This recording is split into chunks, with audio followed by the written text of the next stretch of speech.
Mesdames et messieurs, bonsoir à toutes et bonsoir à tous. Avant de féliciter déjà notre équipe rennaise, je voudrais qu'on applaudisse l'équipe de Pornic et leur souhaiter bonne chance pour cette fin de saison. Merci les garçons et souhaiter effectivement une bonne évolution pour eux. On a ça deux pour l'instant, cette équipe rennaise. On revient au vif du sujet.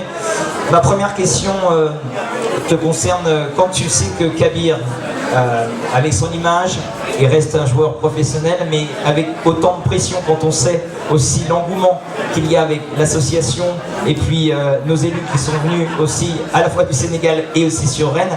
Comment je te parle juste pour lui à titre perso et puis après on ira sur l'équipe, comment tu as su gérer Kabir et comment essayer de le canaliser? Je t'avoue que j'ai pas essayé, c'est un peu comme une pièce, et des fois elle tombe du bon côté, d'autres fois du mauvais, et là c'était plutôt du bon côté. Non, je crois que c'est à lui, bon il a suffisamment d'expérience pour savoir, mais l'idée c'est surtout de ne pas dramatiser, mais c'est ce qu'on fait, mais de toute façon pas seulement sur ce type de match-là pour lui personnellement, mais d'une manière générale, c'est surtout de dédramatiser l'événement, de dédramatiser le résultat brut, mais essentiellement de s'attacher sur le travail au quotidien qu'on fait dans les semaines, et puis bon cette semaine ça a été une préparation normale dans la difficulté qu'on a connue avec les retours d'un long déplacement. Et voilà, et puis face à une équipe de Pornic qui, vous l'avez vu sur la première mi-temps, peut être très très dangereuse, quoi. Et justement, on sait que sur ce match, cette physionomie de match est assez particulière. Il y a quelques jours, hein, c'est pas un scoop, on a appris effectivement que l'Union Rennes Basket 35 avait perdu 3 points, administrativement parlant.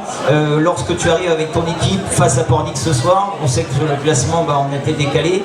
Il fallait aussi trouver les mots et aussi l'engagement qu'on te connaît pour essayer d'inviter l'équipe à ne pas changer l'état d'esprit. Non.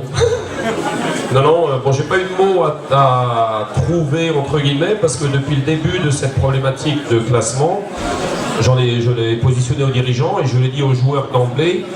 Nous, ce qui nous intéresse, c'est la dimension sportive. C'est la dimension des victoires, des défaites sportivement acquises. Les points de pénalité, comme on dit, c'est à la fin du marché qu'on comptera les bouses. Mais aujourd'hui, au vu des prestations des joueurs, des matchs gagnés, des perdus, on est très clairement quatrième. Alors ça dépend du match de Laval. Quatrième, ils ont gagné, donc on est cinquième. Enfin, peu importe, on est quatrième ou cinquième.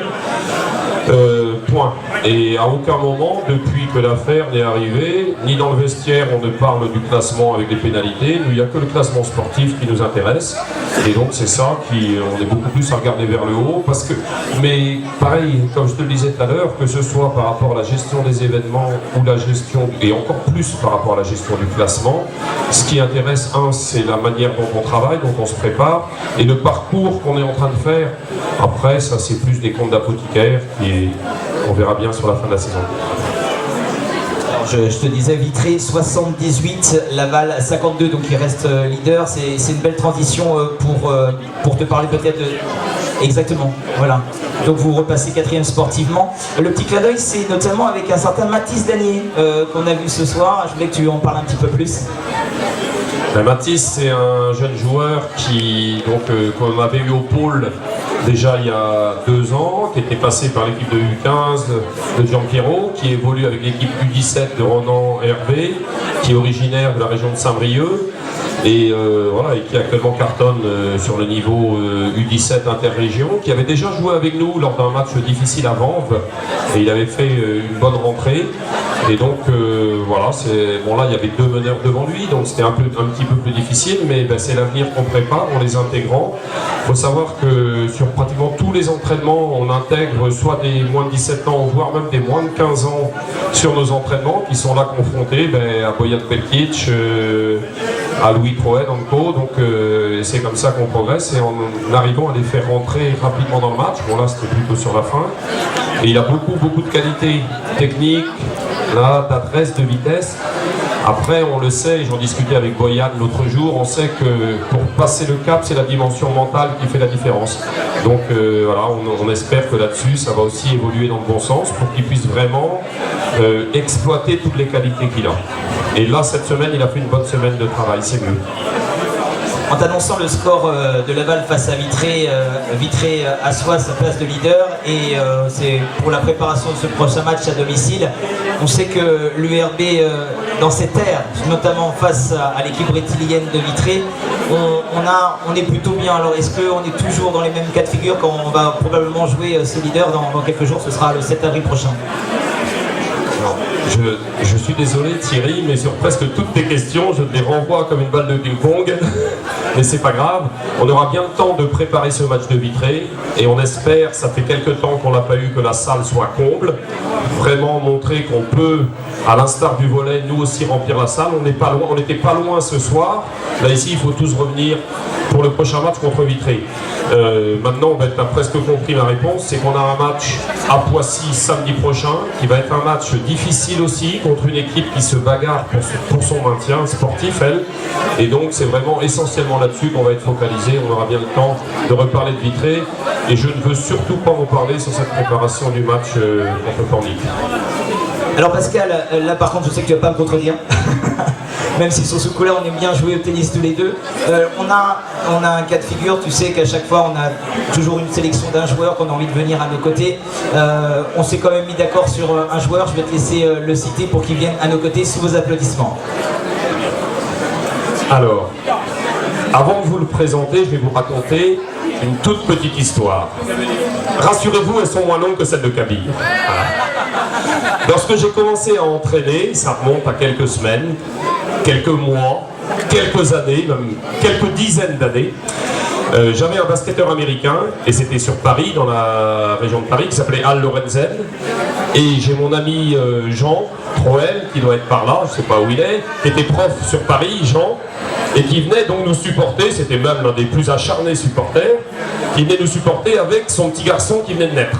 Enfin, un peu plus quand même, qui devait avoir 3 ou 4 ans, je crois. Et ce petit garçon, sur les entraînements, souvent il restait après et il renvoyait le ballon à mon joueur américain. Et là, il y a eu un déclic certainement chez lui, et c'est chez ce garçon-là, et vous l'avez compris, je suis en train de parler de Louis Troel, notre meneur de jeu. Depuis, vraiment, la fibre du basket, la passion du basket ne l'a jamais quitté. Et on voit, à l'instar du match qu'il a fait ce soir, je suis vraiment content que tout l'investissement qu'il y met, mental, dans la rigueur de son travail, dans la conduite de son projet, ben, ça porte ses fruits sur un match de ce soir. Voilà, donc je ne sais pas si Louis est arrivé. Ah, il arrive juste, donc il n'avait rien entendu, c'est très bien. Mais son papa lui racontera l'histoire, ce sera un plaisir. Et il arrive donc à nos côtés.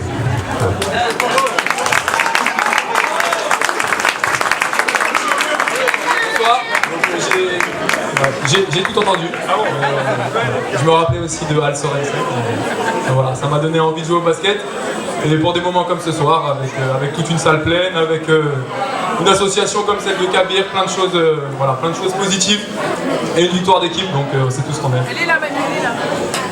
Louis, bon, c'est bien que tu aies entendu ce qu'a dit le coach. Merci, on peut l'applaudir, Pascal Thibault. Merci Pascal. Bon, apparemment il n'était pas tout à fait sûr sur l'âge, entre quelques mois et 3-4 ans. Tu te rappelles au moment où tu faisais, ça y est, il rectifie quand même, tu te rappelles quand même de l'âge où tu as commencé à faire rouler le ballon ou pas? Pas du tout. Ok, donc il était vraiment petit. Louis, tu te rappelles quand tu es arrivé sur la saison, début de saison, de revenir ici à Rennes.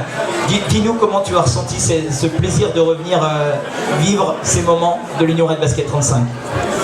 Bah déjà ça a été un plaisir de jouer ici à 6 ans et avec la première montée du club en National 1. Et voilà, je gardais les contacts avec les joueurs parce que il y en a qui sont devenus évidemment des amis depuis.